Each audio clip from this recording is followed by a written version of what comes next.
Assalamualaikum, hai semua, apa khabar korang? Terima kasih sebab sudah klik video ini dan jangan lupa tekan tombol subscribe. Kembali lagi bersama saya AA berbagi info dan kisah menarik. Oh, sebelum tu jangan lupa tekan tombol subscribe, tekan loncengnya juga. Okey, kisah seram kita pada kali ini saya nak sambung cerita yang disendkan oleh Alang, subscriber kita. Dia email macam ni. Assalamualaikum Kak AA dan pendengar yang lain. Saya nak berkongsikan kejadian yang telah pun berlaku di sekolah rendah di sekitar daerah Jempol, Negeri Sembilan pada tahun 2012. Katanya kisah ni berlaku masa dia umur 12 tahun. 12 tahun pada umur 2012, kita boleh agak lah kan umur dia berapa sekarang kan? Okey, untuk korang yang belum tonton lagi kisah seram daripada Alang ni, korang boleh pergi ke ruang description kat bawah. Saya akan tinggalkan link part 1 dia kat bawah. Cuma part 1 nya tu tak ada kaitan lah dengan part 2 yang ini ni. Maksudnya kisah yang berlaku dekat tempat lain. Ia tak ada kaitan lah kecuali orang yang sama, okey? So, tak payah nak lengahkan masa. Dah sedia? Jom kita mula. Okey, macam yang saya cakap tadi, kejadian ni berlaku masa dia umur 12 tahun. Pada masa tu, umur 12 tahun dah jenam kan? Biasalah kita akan ambil peperiksaan UPSR. Jadi, nak ke tak nak, dia kena juga masuk asrama, tinggal dekat asrama sana sebab katanya atas arahan cikgu. Jadi katanya, mak dengan ayah dia bercerai masa umur dia 11 tahun. Kalau siapa-siapa yang dah dengar kisah seram Alang hari tu, mesti tahu kan? Yang kata dia pergi temankan sepupu dia. Lepas tu, dia orang ada jumpa makhluk yang bentuknya macam jin hutan macam gitu. Dekat belakang tandas tu, dan dekat belakang tandas tu pula dia macam hutan sekeliling tu kan. Okey, katanya dekat area hutan tu diorang dah bangunkan rumah maknya dekat situ. Jadi diorang satu keluarga tinggal dekat rumah baru maknya tu lah. Jadi pada waktu petang tu, sebelum dia berangkat ke asrama, dia kemas-kemas baju dulu, siap-siapkan beg pakaian semua kan. Dah tu dia siapkan baldi dan juga kelengkapan yang lain yang dia nak gunakan nanti dekat asrama. Dah siap kemas-kemas tadi, maknya pun hantarlah dia ni pergi ke asrama menggunakan motosikal. Dan katanya masa tu dia pergi awal lah sikit sebab dalam pukul 7 macam gitu asramanya dah tutup. Jadi dah sampai je dekat asrama tadi, dia tengok sekeliling asrama tu, dia nampak lah ada kawan-kawan dia dekat sana. Ada kawan yang perempuan, ada kawan yang lelaki. So macam geng-geng dia ni semua dah sampai lah. Jadi masa tu dia pun pergilah ke arah kawan-kawan dia ni untuk lepak-lepak dulu kan. Dan tak lama lepas tu, warden dia pun datang ke arah diorang ni semua untuk serahkan kunci. Katanya masa tu dia dapat bilik dekat tingkat 3. So masa tu diorang budak-budak lelaki ni diorang dapat blok B, dekat tingkat 3 dekat blok B kan. Dan budak perempuan pun sebenarnya dapat dekat tingkat 3 juga, tapi blok C. Katanya blok B dengan blok C ni agak macam bertentangan macam tu dan dipisahkan dengan dewan makan je. Katanya petang tu agak mendung tau, macam nak hujan macam itu kan. Dah tu dengan anginnya kuat, sampaikan adalah sebahagian pakaian junior diorang ni yang berterbangan. Sebab asrama tu sebenarnya memang ada orang duduk lah, ada junior diorang duduk. Dan diorang ni sebab yelah kan exam tadi kan, sebab itulah macam diorang pun terpaksa masuk ke asrama. Masa tu dia rasa macam tak sedar hati tau. Dan dia boleh rasa gerak hati dia ni, dia boleh rasa kata sepanjang diorang duduk asrama nanti akan ada benda buruk yang berlaku, ataupun ada benda yang tak elok lah yang akan berlaku. Dah, lepas dapat kunci tadi, diorang masuk dalam bilik. Lepas tu diorang dah letak dah beg dekat tempat masing-masing. Dah tu diorang ni semua, Alang dengan kawan-kawan dia ni, keluar dan lepak-lepak dekat beranda luar sana. Dah tu adalah kawan-kawannya ni yang macam usik-usik. Kan diorang kan macam bertentangan macam gitu. So kalau berdiri dekat beranda sini, boleh nampak lah student yang perempuan yang ada dekat blok C sana. Tengah syok dia duduk layan kawan-kawan dia ni usik pelajar perempuan tu semua. Dan tiba-tiba ada satu peti yang menyambar tau. Dah tu bunyi guruhnya pun agak kuat juga. Kuat tak kuat tu sampaikan bangunan yang diorang duduk, diorang dapat rasa tau dia punya gegar tu. Peti tu betul-betul menyambar dekat bahagian depan pintu bilik asrama diorang. Dan masa tu diorang ni semua terkejut tau. Lepas tu terdiam. Diorang macam saling berpandangan antara satu sama lain. Muka dah cuak, muka dah rasa macam pelik dengan apa yang baru je berlaku kan. Dah, lagilah diorang rasa macam tak sedar hati kan. Dah, masa tu Alang ni cakap dia rasa macam nak pergi jalan-jalan dekat sekitar asrama lah dulu, nak ambil angin petang macam itu kan. Dia pun mulalah turun tangga kan, turun tangga ke tingkat 2 macam itu. Dan tiba-tiba je bahu dia ni ditepuk oleh seseorang. Lepas tu dia pun palingkan muka ke belakang kan, nak tengok siapa yang tegur dia. Rupa-rupanya Abang Izan yang ada dekat belakang. Katanya Abang Izan ni sebenarnya senior dia, senior sekolah menengah. Tapi sebab dia ada kuota untuk tinggal dekat asrama tu, jadi sebab itulah dia boleh stay dekat sana. Dah tu Abang Izan tadi pun tegurlah dia kan, Alang baru sampai ke? Alang ni pun jawab lah, ya bang, tadi dalam dong saya tak ada pun nampak abang. Dah tu Abang Izan ni pun cakap lah, yang kata sebenarnya masa tu dia ada dekat dalam tandas, dia tengah basuh-basuh baju. Dah tu esok paginya tu senang lah sikit kerjanya, terus sidai je baju tu. Alang ni pun tanyalah Abang Izan ni kan, dia tanya boleh tak kalau Abang Izan ni bawa dia pergi jalan-jalan dekat area asrama, sebab biasanya dia tak boleh masuk dekat kawasan asrama tu sebab dia tak tinggal dekat asrama. Jadi dia nak minta Abang Izan ni tunjukkan dia pot-pot yang best lah dekat area situ. Dan Abang Izan ni pun setuju.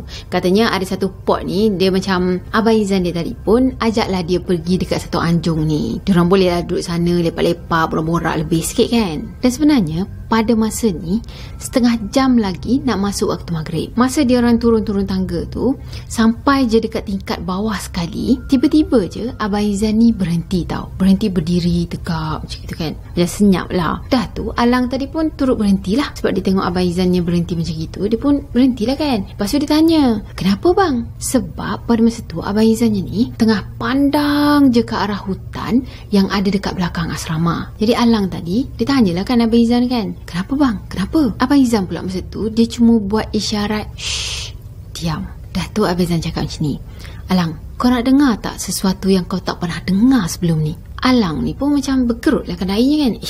Dengar apa bang? Abang Izan cakap, kalau aku buat bunyi tu, kau dengar betul-betul apa yang sahut suara abang nanti. Sambil-sambil Abang Izan tu macam tersenyum tau. Maksudnya dia dah pernah buat lah sebelum ni. Dah tu Abang Izan tadi terus buat suara tu tau. Tahu tak suara apa? Suara burung hantu. Macam mana suara burung hantu? Kuku-kuku, kuku. Hu-hu-hu. Macam mana suara burung hantu? Dah, lepas dia buat suara burung hantu tadi, dah Abang Izan tadi pun buatlah suara burung hantu tu kan. Hu-hu, dia panggil macam itu. Panggil dia tu secara berterusan tau. Tapi macam tak ada efek apa-apa pun, tak ada terkesan langsung pun benda-benda yang ada dalam hutan tu. So masa tu dia macam agak kecewa sikit lah Abang Izan ni lah. Dia macam kecewa sikit. Lepas tu dia teruskan buat juga suara tu, buat juga macam seolah-olah memanggil kan.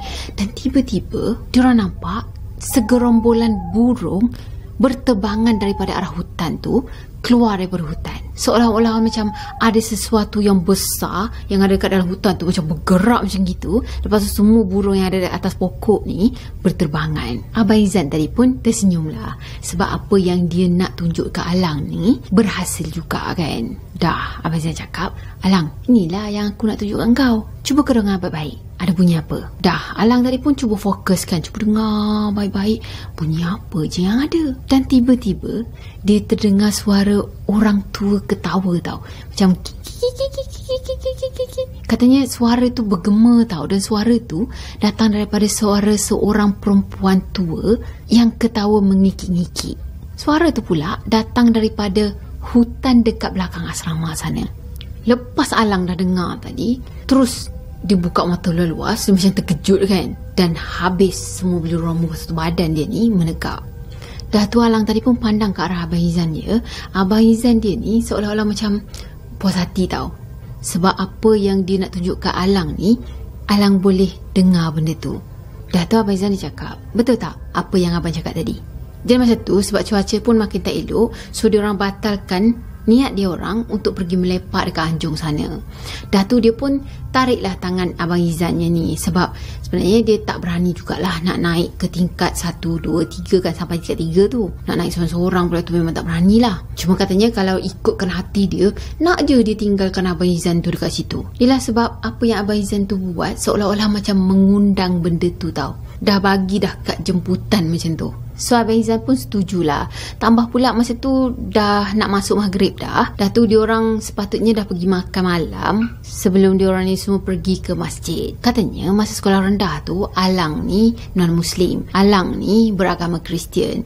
Jadi bila orang semua pergi sembahyang dekat masjid, katanya sementara tunggu orang lain tu semua pergi sembahyang dekat masjid, dia dan juga non-Muslim yang lain ni akan pergi tunggu dekat bilik TV. Dan bilik TV tu pula ada dekat blok Plot C. Ada pada tingkat yang paling bawah sekali. Jadi diorang kena tunggu dekat situ lah, melepak dekat situ tengok TV ke apa kan, sampailah habis waktu isyak. Katanya diorang akan tunggu dekat situ sampailah diorang ni semua habis solat isyak. Jadi pada malam tu, habis je solat isyak ni, diorang semua diarahkan pergi ke kantin, ke dewan makan asrama kan. Sebab katanya pada masa tu warden ada nak bagi taklimat sikit. Yalah, malam pertama diorang nak stay kat situ, dah habis taklimat semua, lepas tu diorang minum malam, barulah diorang balik ke bilik masing-masing. Okey, kejadian pada malam pertama, katanya bilik-bilik lain semuanya penuh kecuali bilik dia. Bilik dia ada 6 orang je, termasuklah dia. Jadi ada 14 katil lagi yang kosong dalam bilik tu. So semua katil sepatutnya ada 10 katil lah, sebab diorang satu katil tu macam katil yang ada breaker tu, katil atas bawah tu kan. Jadi bayangkan dalam bilik dom tu, ialah besar jugalah dom kan. Diorang hanya tinggal berenam je. Dahlah bilik diorang ni adalah bilik asrama yang paling hujung. Sebenarnya dekat sebelah bilik diorang ni ada satu lagi bilik tau. Tapi bilik tu diorang buat store macam itu untuk simpan katil yang tak guna, untuk simpan apa, bantal ke apa dekat situ. Ya, bilik store. Jadinya bilik dia lah yang paling last sekali yang ada orang tinggal kan.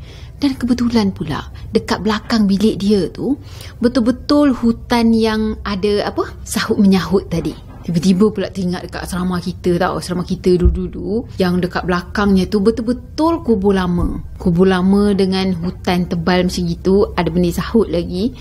Lebih kurang seram. Kita punya seram tu lebih kurang sama lah. Jadi nama kawan sebilik diorang ni adalah Azman, Ipin, Amin, Aiman dan juga Mirul. Tambah dia lah Alang tadi kan. Jadi 6 orang. Jadi kawan-kawan diorang ni semua sebenarnya daripada darjah 1 lagi diorang tinggal dekat asrama. Ya Allah, darjah 1. Darjah 1 7 tahun tau. Kecil lagi dah tinggal dekat asrama dah. Kalau saya tak boleh. Tak boleh nak buat macam tu. Rasa macam anak kita ni kecil lagi, luluh hati nak letak asrama 7 tahun dari 1. Tambah pula dekat dalam bilik dia tu sebenarnya ada masalah shieling. Dan ada satu kipas tu, kipas shieling yang seolah-olah macam dah nak tercabut dah. So masa diorang dengan taklimat tadi, warden adalah cakap jangan buka kipas shieling yang nak tercabut tu. Yelah, takut nanti ada nyawa pula yang melayang. Risaulah juga kan kalau pusing-pusing lepas tu jatuh. Kan kita pernah dengar cerita yang sebelum ni yang ada apa, student yang tak teringat kata dekat atas kepala dia ni kipas. Lepas tu sekali dia bangun dengan terkejutnya, dia bangun tidur dengan keadaan dia yang terduduk macam gitu, dan tiba-tiba je kipasnya tu terkena kepala sampai putus kepalanya. So bahaya jugalah kipas yang macam gitu kan. Pelik juga kenapa pihak asrama tak baiki sebelum yelah student-student duduk kat situ. Dah tu warden cakap, kata diorang ni semua tinggal dekat situ selama 3 bulan je. So mungkin sebab tu juga diorang yelah semua tu pakai kos kan. Tapi apa-apa pun keselamatan paling penting. Okey, pada malam tu dalam pukul 2 pagi, kawan-kawan dia yang lain semuanya dah tidur dan suasana asrama tu pun dah sunyi sepi pun. Cuma diorang hanya dengar bunyi kipas je yang duk pusing. So pada malam tu Alang ni susah sangat nak tidur. Yelah, mungkin tempat baru kot. So dia anggap benda tu biasa je lah. Dah tu satu-satunya benda yang bergerak dalam bilik tu adalah kipas. Jadi dia pun ralik je duk tengok kipas tu kan, pandang je kipas tu. Dalam masa dia duk mengelamun, duk tengok pandang kipas tadi, tiba-tiba je dia terdengar ada bunyi plastik yang digerakkan tau. Mulanya tu dia malas nak layan. Lepas tu tak naklah fikir bukan kan. Tapi suara plastik tu tak berhenti tau. Berterusan bunyinya. Jadi pada masa tu dia cuba pejamkan mata, cuba untuk tidur. Tapi dia tak boleh nak fokus tau. Dia tak boleh nak tidur sebab yelah bunyi tu terlalu mengganggu. Dah tu bunyi tu pula makin lama makin dekat. Makin lama makin dekat. Cuma nasib baiklah bunyi yang dia dengar tu datang daripada luar bilik diorang. Jadi Alang tadi pun bangun. Dia pun pergi ke arah tingkap. Dia pergi mengintai dekat luar sana. Dia nak tengoklah juga siapa je yang main-main dengan plastik pada pukul 2 pagi ni kan. Masa dia tengah mengintai tu, bunyi tadi dah hilang, dah tak ada dah. Dan dekat luar biliknya pula kosong. Tak puas hati dengan apa yang dia tengok, dia pun pergi buka selap pintu. Dia buka kedua-dua pintu bilik asramanya tu. Dah tu dia pergi hintai dekat sekitar koridor asrama tu. Dan katanya kebetulan dekat sekitar koridor tu memang ada lampu. So kalau ada apa-apa yang jalan ke, yang yelah melalui ikut situ ke, of course lah dia boleh nampak kan. Tapi pada masa tu tak ada apa pun yang dia nampak. So lepas dah check dekat area sini tak ada, dekat sebelah sini pun tak ada, dah puas hati tadi, dia pun masuk bilik balik. Dah tu kunci pintu. Lepas dah kunci pintu tu, dia baru je palingkan muka untuk pergi ke arah katil dia. Sekali lagi dia dengar bunyi yang sama. Dia dengar seolah-olah macam ada sesuatu yang berjalan dekat dalam plastik. Dan bunyi tu sangat jelas. Jadi dia dengar bunyi tu daripada jauh, makin dekat, makin dekat, makin dekat. Dan lama-kelamaan bunyi tadi betul-betul berhenti depan pintu bilik dia orang tahu. Dah tu serta-merta dia dengar ada dentuman pada pintu tu. Alang tadi pun dah tak boleh nak tunggu dah. Dia terus naik ke katil kawan dia ni, tidur dengan kawan dia. Dalam pukul 5.30 pagi, Aiman tadi pun kejutlah Alang ni. Alang, bangun, dah subuh. Alang pada masa tu dia cuma terkebil je, sebab sebenarnya dia baru sangat tidur. Dia terlelap dalam pukul 4.45 pagi. So dalam 15 minit je dia tidur. Dah tu Alang ni pun macam gini-gini lah kan mata dia kan. Matanya pun macam dia cakap terkebil-kebil macam tu, macam agak pedih lah. Yelah baru je tidur dalam 15 minit. Lepas tu dah nak kena bangun dah. Jadi katanya mata dia rasa perik sangat. Dan tiba-tiba Aiman ni tarik bahu Alang ni tahu. Dah tu Aiman tanya, Alang, kau okey tak ni? Alang pun jawab lah, okey je, kenapa? Dan Aiman cakap macam ni, kau jangan fikir sangat benda yang jadi malam tadi. Benda tu memang selalu buat hal kat sini. Alam tadi pun macam tersentak lah kan. Rupa-rupanya bukan aku je yang dengar benda tu. Bukan aku je yang mengalami saat-saat ketakutan macam gitu. Rupa-rupanya orang lain pun dengar juga. Jadi pagi tu Alang ikut kawan-kawan dia yang lain pergi ke bilik air asrama. Diorang basuh baju, diorang mandi dan buat hal masing-masing lah. Dah lepas habis bersiap semua, diorang ni turun ke dewan asrama. Dah tu yang Islam macam biasa pergi ke surau untuk solat subuh, dan yang non-Muslim pula pergi ke bilik TV. Okey, kejadian malam kedua masa dia duduk kat asrama tu, sebenarnya lepas dia dah kena usik pada malam pertama tu, dia dah rasa takut dah nak tinggal dekat asrama, rasa macam tak senang duduk macam tu. Yelah dengan bunyi yang didengar, suara ketawa mengekek-ngekek tu kan, seolah-olah macam ia kan ketawa kat dia. Dah tu dengan bunyi plastik, orang berjalan pakai plastik ke apa. So benda tu semua dia tak tahu daripada mana datangnya. Jadi pada masa tu, masa dekat dalam kelas pun dia tak boleh nak fokus. Pergi sana pun dia fikirkan tu, pergi sini pun dia terfikirkan benda tu. Tambah pula, katanya Alang ni dia jenis orang yang sekecil-kecil benda pun akan buat dia rasa tak senang hati, tak senang duduk. Tambah-tambah lagi hal-hal mistik macam tu. Cuma dia tak ceritakan lah apa yang dah berlaku pada diri dia semalam. Walaupun sebenarnya dia tahu Aiman tahu apa yang berlaku pada diri dia. Okey, pada malam tu dalam pukul 1 pagi, masa tu diorang baru je nak cuba lelapkan mata. Dan tiba-tiba Alang dengan Aiman ni terdengar suara jeritan perempuan daripada tingkat 2 dari blok asrama perempuan. Suara jeritan tu pula diiringi dengan suara minta tolong sambil dalam keadaan berlari macam tu tau. Suara yang diorang dengar tu adalah suara jeritan orang perempuan yang minta tolong sambil-sambil berlari tau. Aiman tadi dia dah tak tunggu dah. Dia terus bangun daripada katil tu, pergi ke arah pintu, buka pintu tu dan keluar berdiri dekat koridor. Lepas tu matanya ni pandang ke arah blok C, blok asrama perempuan tu kan. Alang tadi pun pergi ke arah Aiman juga. Dia berdiri dekat tepi Aiman dan cuba pandang ke arah blok C, tempat yang sama yang Aiman ni pandang. Alang cakap kecoh jugalah malam tu. Sebab sebenarnya bukan dia orang berdua je yang ada dekat balkoni sana. Sebab budak-budak lelaki yang lain pun keluar juga daripada bilik, berdiri dekat balkoni dan pandang ke arah blok C tu. So maksudnya diorang pun dengar benda yang sama. Memang betul, pada masa tu ada 2 orang budak perempuan tengah berlari ke arah bilik mereka sambil-sambil diorang ni menoleh ke arah belakang, iaitu ke arah tandas. Jadi tandas dekat asrama tu ada pada hujung sekali, hujung bangunan. Budak-budak perempuan yang dekat blok C tu pun keluar dekat balkoni masing-masing juga. Dah tu diorang berlari ke arah bilik 2 budak perempuan tadi. Tak lama lepas tu, warden budak lelaki ni namanya Ustaz Hafiz. Ustaz Hafiz tadi pun berlari ke arah blok perempuan. Dah tu dia jumpa dengan Cikgu Nisa. Masa tu diorang dengar yang Ustaz Hafiz ni tanya dengan Cikgu Nisa apa yang dah jadi. Dan Cikgu Nisa pun jawab, saya pun tak tahu, jomlah kita pergi tengok. Dah tu datanglah seorang pelajar perempuan ni. Dan pelajar cakap, Ustaz tolong kami, ada kawan kami kena histeria, dia dekat dalam tandas sekarang ni. Dah tu pelajar lelaki yang ada dekat koridor ni, mukanya semua cuak-cuak tau. Dan mulalah diorang sibuk bercakap bersama sendiri, buat spekulasi apa yang dah jadi kan, apa yang dah jadi macam tu. Dan tiba-tiba diorang terkejut sebab diorang semua dengar satu suara yang agak nyaring. Suara tu pula sebenarnya suara jeritan tau. Jeritan yang sangat nyaring bergema satu asrama tu. Dah, diorang ni semua duk skodeng lah kan, duk tengok je apa yang jadi dekat blok sebelah sana kan. Masa tu diorang nampak Cikgu Nisa dengan ada beberapa orang pelajar perempuan ni tengah pegang seorang pelajar perempuan yang seolah-olah macam nak melarikan diri. Ustaz Hafiz pula ada dekat bahagian belakang. Dia berjalan follow dekat belakang ni lah, sebab diorang kan pergi ke arah bilik dan meninggalkan tandas yang budak perempuan tadi kena histeria tu kan. Dalam masa yang sama, Ustaz tadi pandang ke arah blok B, blok budak-budak lelaki ni. Dah tu Ustaz tadi pun marah ke arah budak lelaki ni, kata, dah cakap apa dekat luar tu, masuk. Apa lagi, semua budak lelaki yang ada dekat koridor tu terus berlari masuk dalam bilik. Kan tak pasal-pasal kena demerit kan. Dalam pukul 6.30 pagi macam itu, pagi tu Alang ni bersarapan dengan kawan-kawan satu bilik dia. Dan kebetulan ada 3 orang budak perempuan ni yang ada pada masa tu, bilik dia bersebelahan dengan bilik pelajar perempuan yang terkena histeria semalam. Nama 3 budak perempuan ni adalah Rita, Alia dan juga Atirah. Kebetulan pula ketiga-tiga budak perempuan ni sebenarnya satu kelas dengan dia, satu kelas dengan Alang ni. So pada masa tu Azman yang ada dekat meja tu juga ditanyalah Rita. Dia tanya, "Weh Rita, semalam apa yang kecoh sangat dalam pukul 1 dekat asrama budak perempuan tu?